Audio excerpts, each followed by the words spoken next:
So, these are the highlights from the open space event we did yesterday. I hope you enjoy it and it brings you wisdom. So I got something I was reading on the train that I felt was important for everybody, adults, y'all. So I've been going through this book for a while now, and this book helped me a lot. You see, there's more. But okay. So it starts off.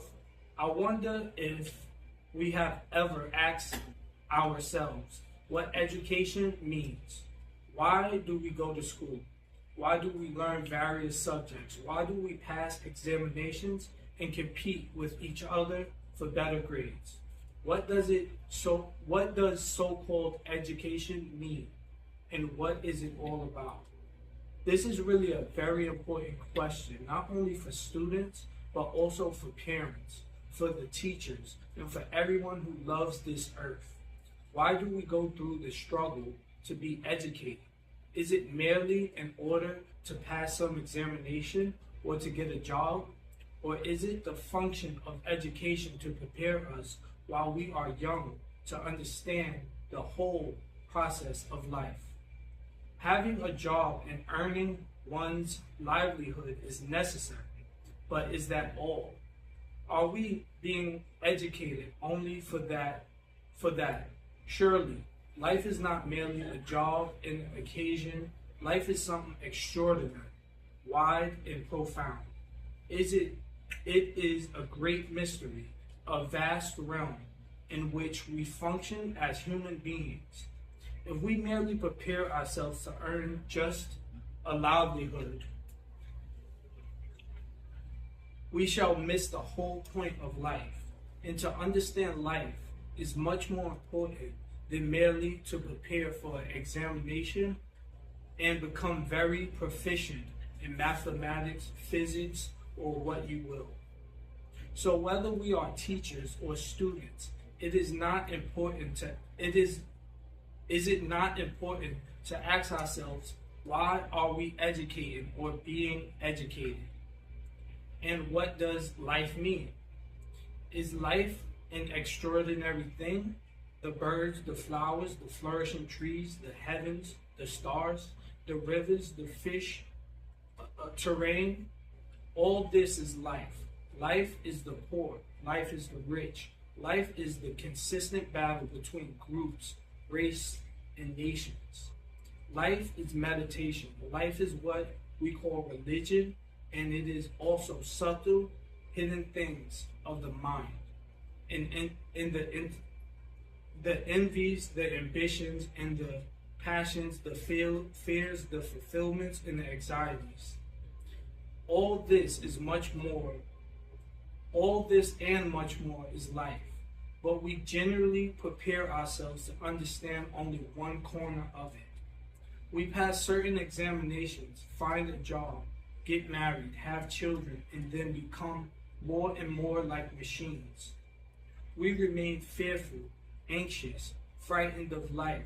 So it is the function of education to help us understand the whole process of life. Okay, so that was one little part of it, right?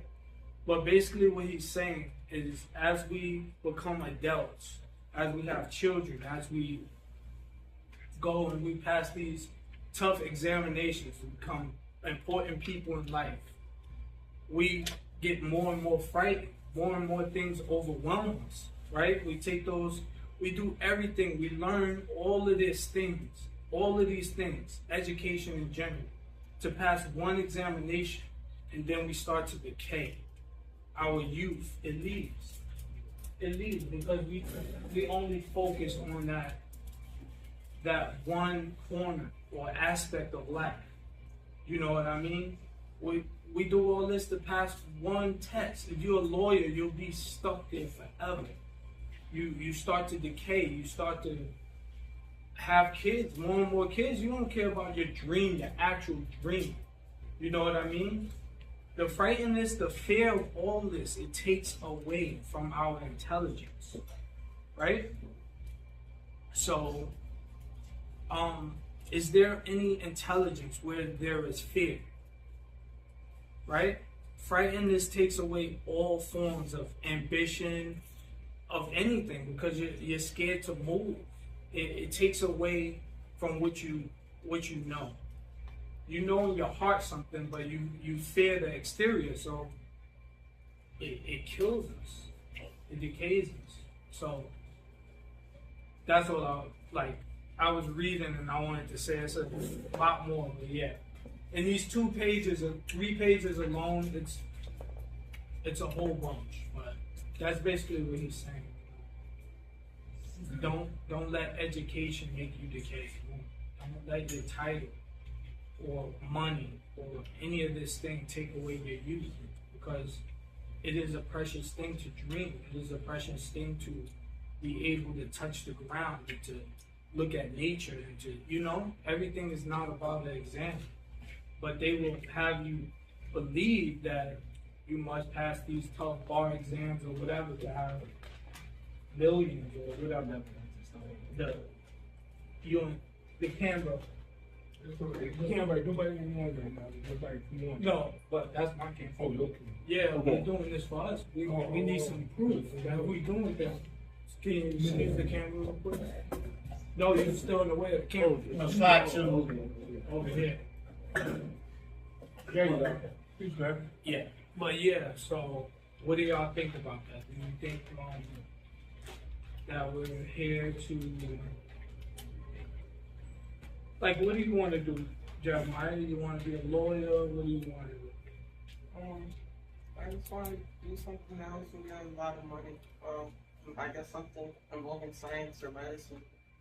So you would have to do a whole bunch of stuff to pass that test.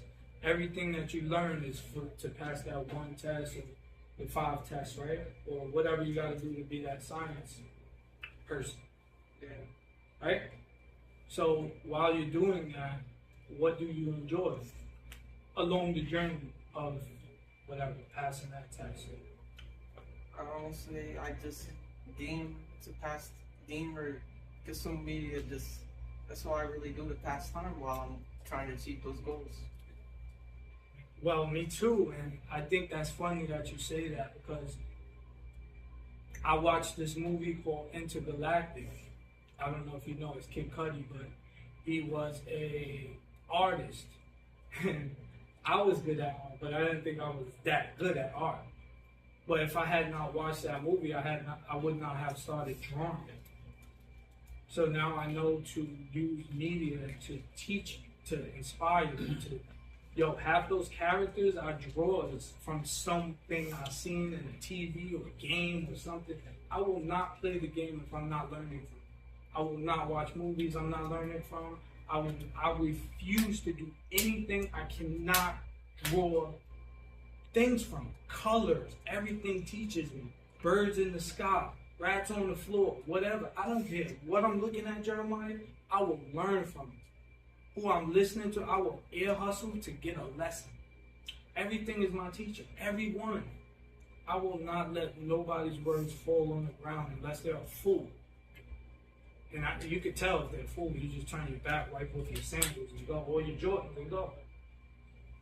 But you can't waste your eyes, your ears, your intelligence, your fear. Your fear can be used, brother. Like, I'm scared. I did a YouTube video the other day. I asked myself a question. I started crying. Like, oh shit, I didn't know I had that in me. I didn't know it hurt. I didn't know I was scared. I actually asked myself how scared am I? And I looked down and I started crying because it hit my heart. I didn't know. And I used that as a weapon. I started push-ups. I started shadow boxing. I started feeling good from fear. And crying. So I'm not telling you what to do. I'm just saying, let nothing fall on the ground. Okay? Yeah. So the thing we read, right, and the person that wrote that book, right. So one of the most beautiful things that they said, that they talked about for me, is the ability to see for oneself. Because somebody's always telling us who we are, what we need to do, how we need to be, can we look at that for ourselves? Can we wonder, can our own mind come alive? Like, but sometimes when people give you so much stuff, your mind it stops, right? So, can I look at life for myself? Can I, like when I listen to people, do I look at it and wonder about what they're talking about, or do I just accept everything? So, in other words, it talks about thinking. The name of that book is Thinking on These Things. Like, can we think on it? Can we look at it? Can we wonder about it? Not what Mama said, not what Daddy said, not what my man said. What do I see? What do I see? Like, when I look at myself, can I look at myself like in a fresh way? Not by what anybody tell me about who I am. Can I look at me? And you know what I begin to see when I look at me? Wonder, life, love. Somebody that's precious. I never knew I was precious. I never knew that we're precious. Each one of us is so precious. When you was 13 or 14, did you feel that? Yeah, When I was 13 and 14, I hated, check it out. I think I told you last week, Scott was in a group, something like this, but they weren't talking about this stuff, but they was in a group. And I remember I used to, instead of coming in the room with them, I would look out through the window, I would look at them. I wanted to be in there, but I was just too uncomfortable. And I would just look out the window and just waiting, Monday, hurry up, come on out, so we, me and Scott and my other friends, we can go and do something. But the gift is to be able to come down here and be with other people in a safe place and talk about whatever, like talk about my fears, talk about not if I don't feel like I'm enough, talk about if I feel I'm ugly, if I feel I'm too weak, talk about how people made fun of me, like 'cause they made fun of my ears back then used to be like this. And they used to make fun.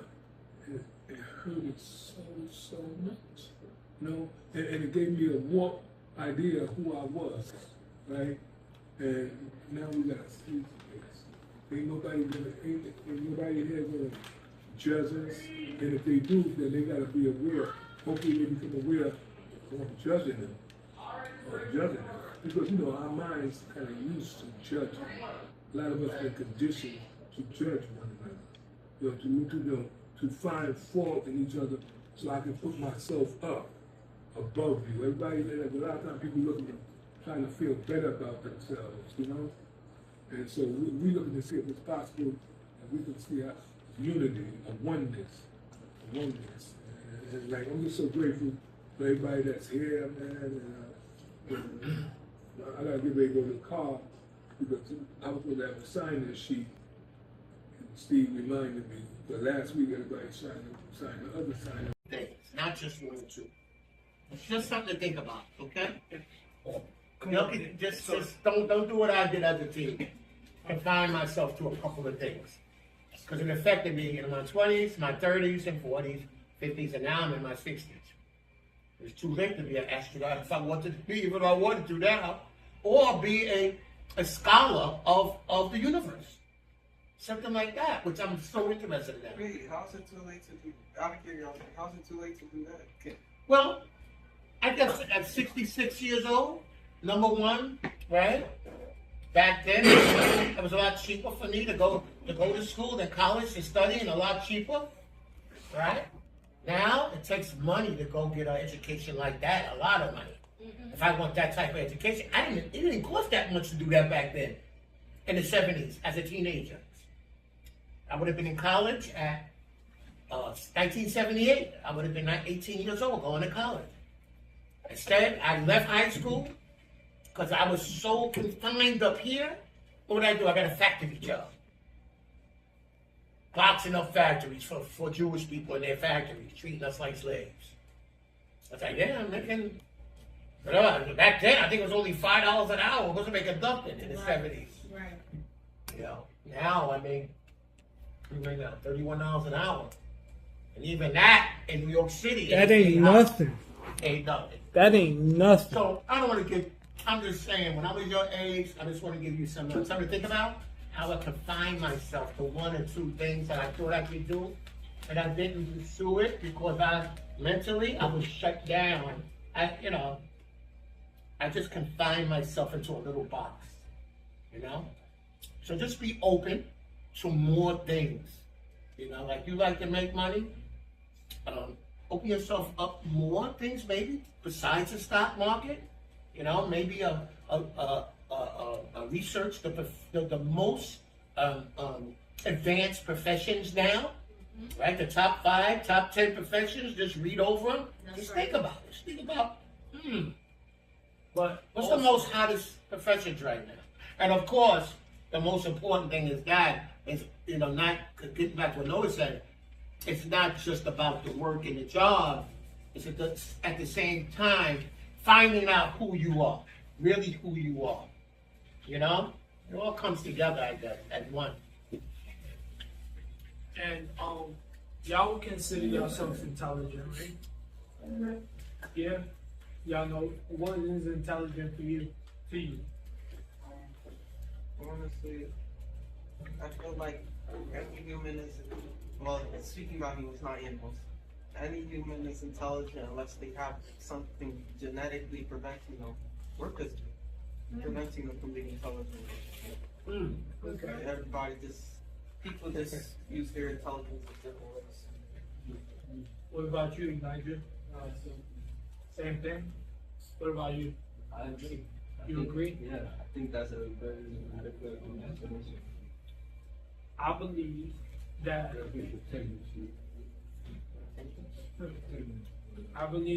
intelligence is anybody who's willing to think freely for themselves. You know what I'm saying? Like, if we're sitting, yeah, you can put it there. If we're sitting in a room and I allow myself to be overcome by what somebody else is.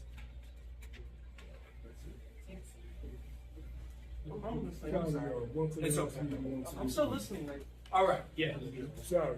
So if I allow people to make me feel less than what I am when I walked into that room knowing who I was. So basically it's not allowing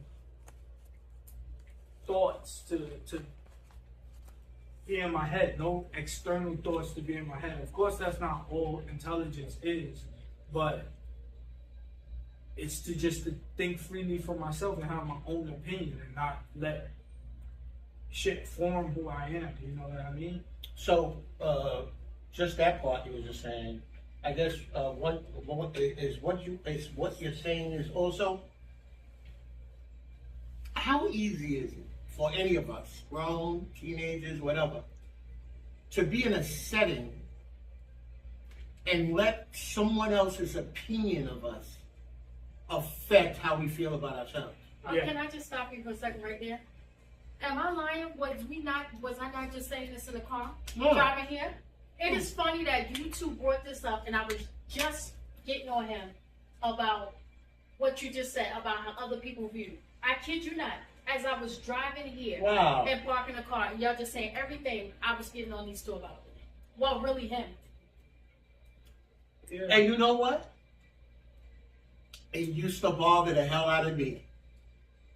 I used to look the corner of my eye at the classmate. If I thought they like I heard somebody laughing, because even if I had my clothes a certain way, or I was so paranoid of that at a young age.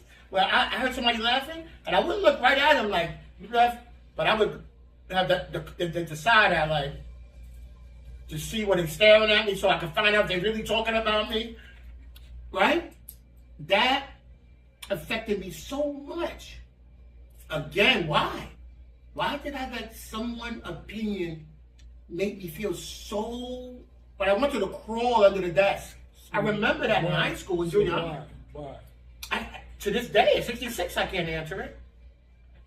Was it me because of my self-esteem, or Yes.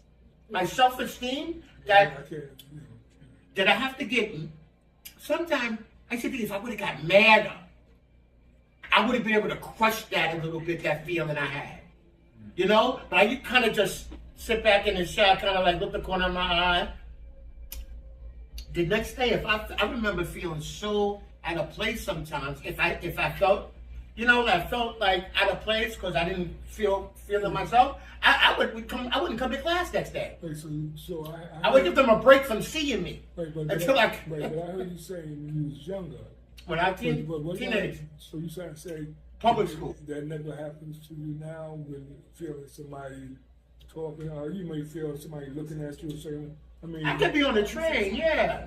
Say if I cough or if I rub my nose like this, and I hear a sound across the way, and I go, I know that motherfucker ain't talking about me, right? I actually say that to myself. So yeah, see, I'm 66 and I still worry about what somebody I might be saying or thinking about me. You know what? So I guess I was actually different than that. I used to actually say stupid things so people, like, of course I would say it to be funny, but so people would expect less of me.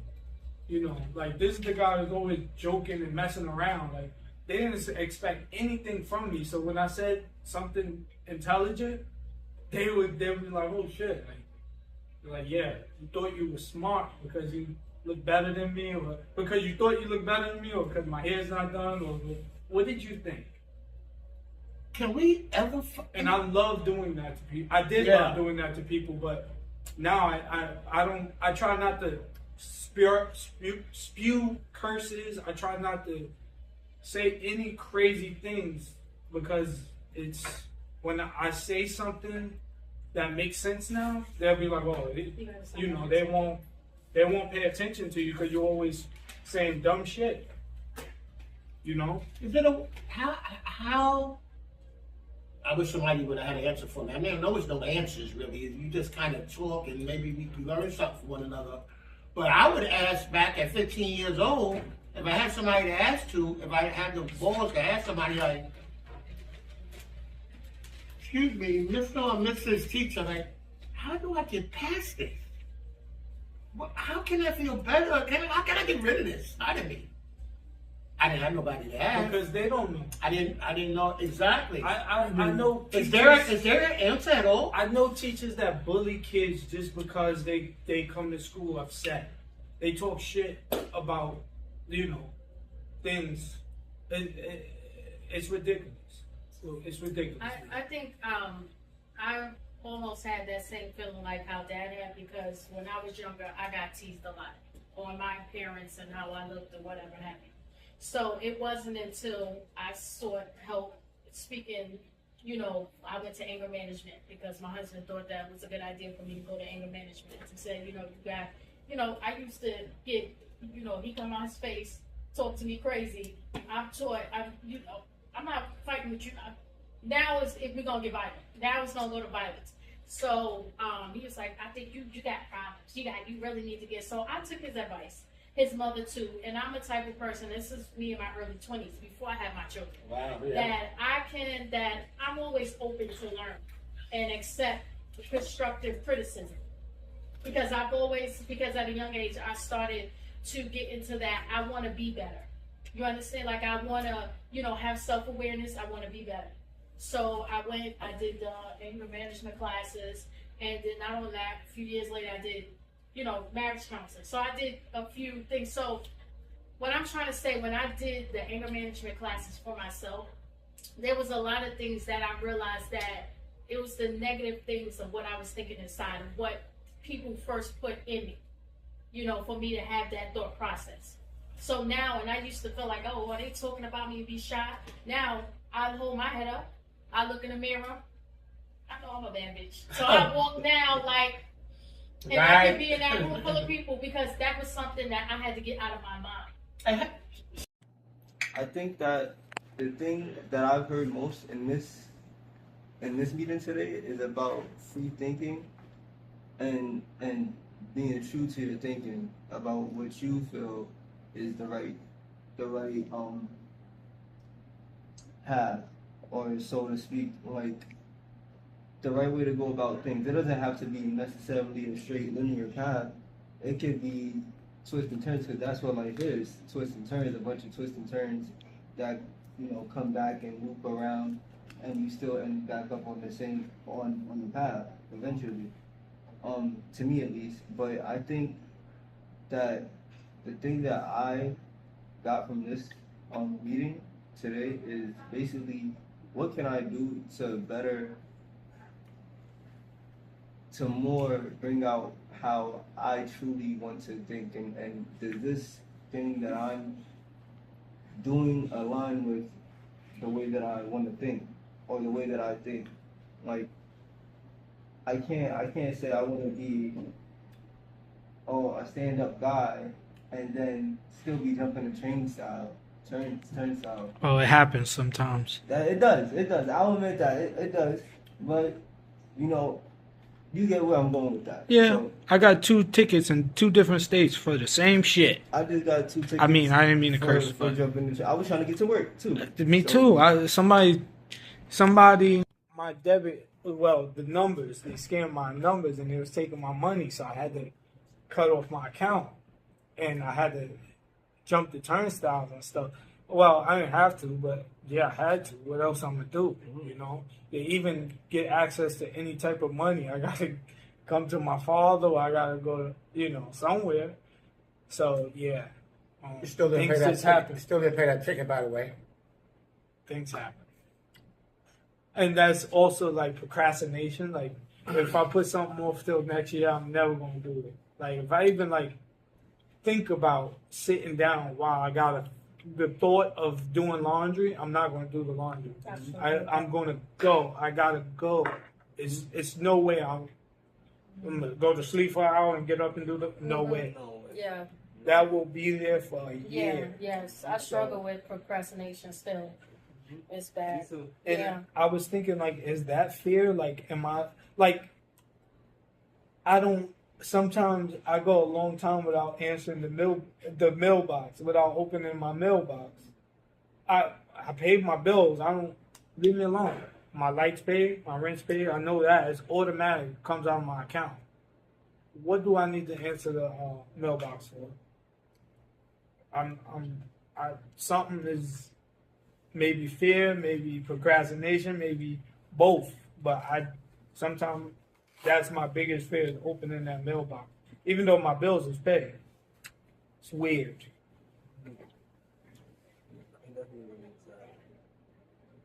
Eli, so the schools be begging you to come to their school Yeah. because of high grades. Yes. That's number one. That's yeah. also, yes. Well, you can't get a scholarship without grades, period. So you gotta figure that out. Either way. you gotta keep those grades up. And sorry to say, but women are a little bit of kryptonite when it comes to, men that's, damn, he never saw that movie, Oh, has he? You gotta show him that movie, Oh. What movie? When the black guy, he had the scholarship and he was doing all these good things with The basketball. woman of basketball. Fell in love And he fell in love. at an early age. While basketball, he was the star of the school. And during the dunk contest, it was a dunk contest. He's looking over, It was a and white his girl, girl, right? and his girl was hugging up on this guy. So he go do the dunk, and he's real good. So he breaks the backboard because he's so angry. You see the guy with his girl, and he does the dunk, and he's like this, and he looks over, and they're gone. He don't see his girlfriend no more. He's like, where's she at? He goes to find them, and they're together, and he shoots both of them. He kills the girl, Oh wow. and he did all of that, and a woman that messed him up. But that's the same thing with Samuel, the tallest man, he fell to a woman. Also, the smartest man in the Bible Sam, also yeah. fell to women. Lust. Lust is one of the biggest things that you have to watch out for. It's the man themselves. It's our thoughts. It's what's in our hearts. We have to We have to fix what's in us to, you know, to change the world and change ourselves. Because it's, I would have thought it was the woman, but it was actually the thought. Because she wasn't messing around on him. Turns around, he killed her for nothing. That was the guy's thought that drove him. Paranoia. You gotta watch it. You know, women, your thoughts, money, all these things in the exterior that got to do with destruction. You gotta watch out for. You know. Yeah, that's true. But it all starts from inside, because if inside is right, then nothing on the outside can bother you. You'll be like bulletproof. That's right. They call it the windows to the soul. Protect your windows. Your eyes. That's another distraction that got me. Between 15 and 18, I had seven girlfriends at the same time. Oh, and people believe that having sex with condoms is safe sex. It's not, because spirits transfer. So you could be protecting yourself from a disease. And look, she got all up in here. She got your heart. She got your soul. She tainted all up in your mind. You know, But still that's the use a thing condom. too. But still use a condom. But it's multiple ways to protect yourself, Elijah. Not just one. Not just you. That's just a corner of the whole thing. You got to protect all corners.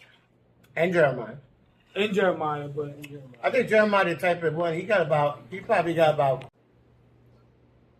They also begin, there's that big understanding, like understanding that next person, it's not about being rebel. I mean, to understand why people are the way they are, right? So, and there's no judgment there. There's some compassion, I question.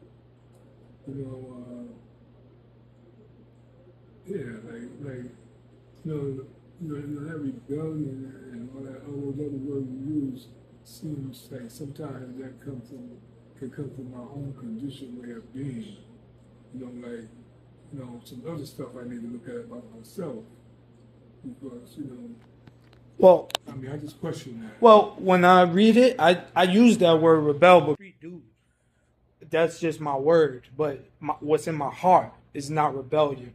What I feel, this whole thing is not coming. I'm not coming at people with a sword to help them. That's not me. I use the rebellion because that's my friend, that's my brother, and we know rebellion. We know I'll fuck you up. That's what me and him know. So I'm using rebellion to him. That's all. If I was talking to a white boy, I would not use rebellion. But I'm gonna just read the second why I said rebellion, because this got to do with free thinking. Free thinking, people in suits would look at it as rebellion. I'm not rebelling. I'm being difficult. You'd rather me be difficult up front than be confused, or would you rather me be confused? They'd rather you be confused than be. Nah, to a degree, I You kind know? of agree with him. Rebellion, I think, you probably don't look at it that way, because you just want to accept every nation that comes your way wholeheartedly. You said you don't? No, accept, well, not accept, but whatever comes your way, you can take what you can, what's not valuable, what's not useful, then so be it. But you're graceful about it at the very I beginning. look at it. Look at it and I wonder about it. That could be rebellious, so it's a wrong person. Yeah. But then you see it,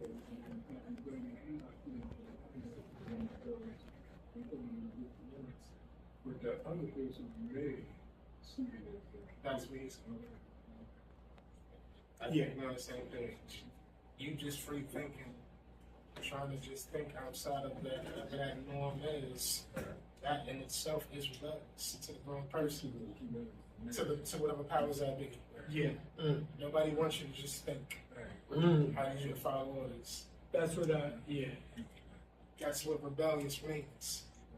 Wait, again, some people, like, parents say, you are rebellious, right?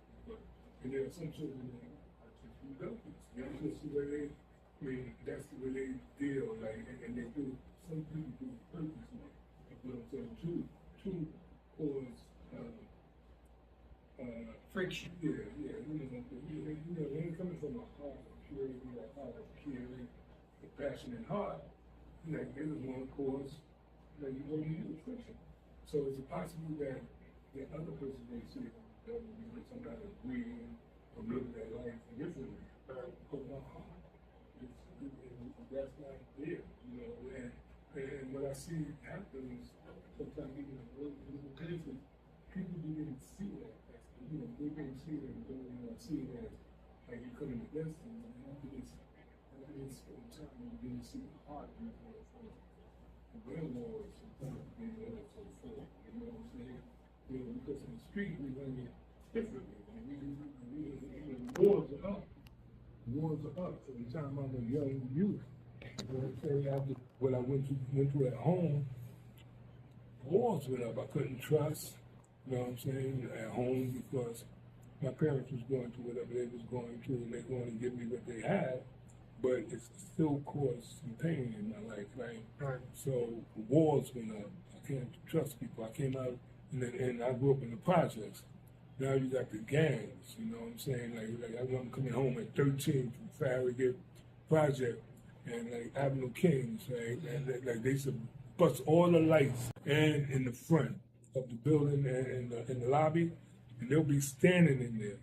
And so at 13, they all in there. I'm scared to death. I don't want to walk through them. So I remember I used to go to the back of the building, and that's when I would see all the lights out. So what do? Do I go to the front and face them, and do I go to the back and go up the stairs? You don't know what's up those stairs, but I know what's in the front. So I remember I used to go to the back. And I remember walking up those stairs, man, I was scared to death. You listening, you hear something, you try to go around to the other side. Now imagine a kid growing up going through that. Like we grow up in it, so we may not have thought too much of it.